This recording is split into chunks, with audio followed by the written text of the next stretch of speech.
Hey everybody, pretty simple one today. As you can see, I have a screw in my tyre.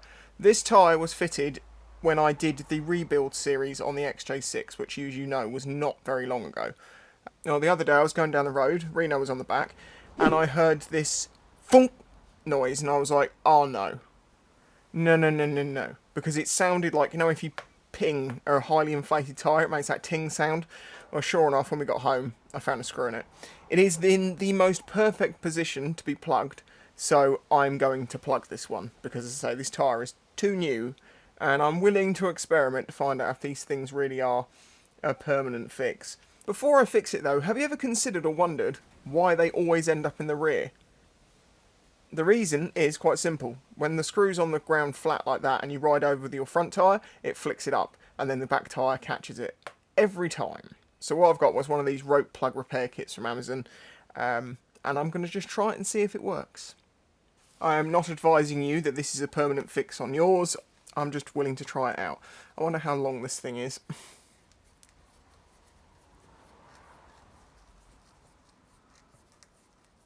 Oh, it's longer than I thought it was going to be. Okay, no wonder I heard... Oh my god!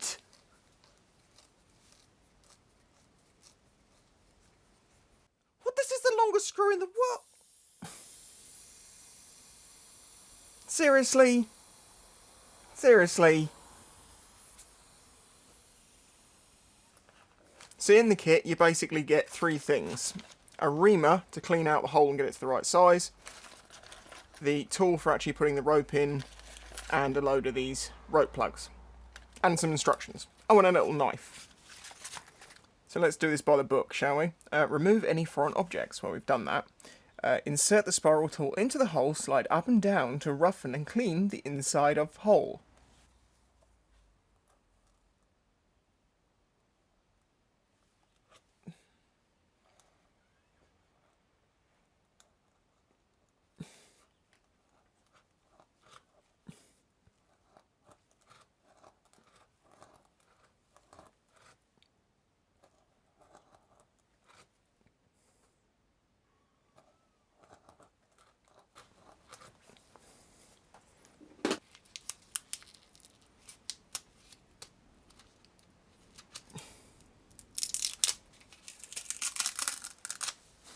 And then it says insert this into the eye of the tool, like so. Get it to the halfway point. It says to push it in 2/3 of the way and then pull it out in a straight and vigorous motion.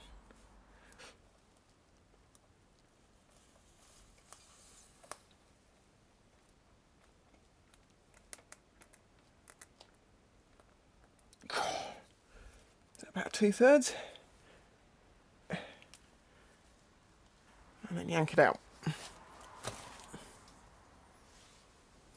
Pull needle straight out in a rapid motion, do not twist while pulling out, cut off the excess with the knife and reinflate the tyre to recommended pressure.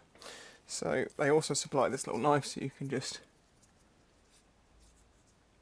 trim this off to the surface roughly. Like so. Now what will happen is I'll find that the valve is in the most inaccessible part of the wheel. Sure enough it is.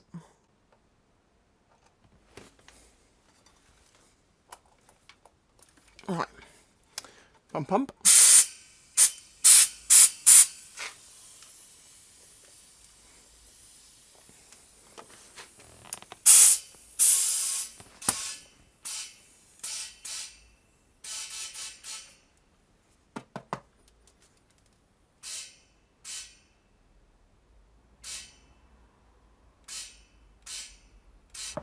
Okay, so we're up to pressure. Now to find out if it's actually holding air, I've got some water and soap.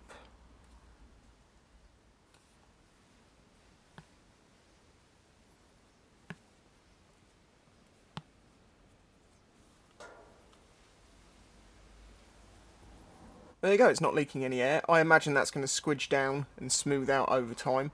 As I say, these aren't intended to be a permanent repair, these are only supposed to be a get you home type of thing, but anecdotal evidence says that these things can last as long as a tyre does, you know, outlive the tyre, as it were. I know the lily pad type that you basically take the tyre off, pull it through from the inside, and you glue it down on the inside is a better option. More a definite, safer, more permanent fix. But as I say, from what I've heard, these things actually, it's the old school way of fixing them. But yeah, as a get you home at the side of the road repair, seems pretty good. I will say also you can buy these kits with like inflation kits, because obviously I don't have one of those, and I've only bought this to plug here in the garage. If I wanted to do it at the side of the road, you need some way of pumping up your tyre again. Remember in the past I made a video using tyre weld in a tubed tyre.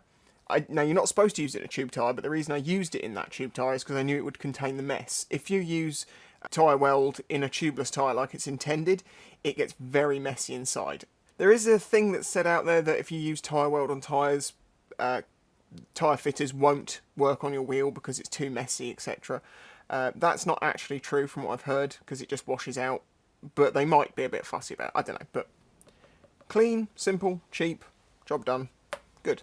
If you found this video interesting or useful, hit the like button, subscribe if you're new here, and a huge thanks to my patrons who help make this channel possible. As I say, I'm not advising you do this as a permanent fix. Disclaimer, disclaimer, I'm just saying this is what it is, this is what I'm doing. Bye bye.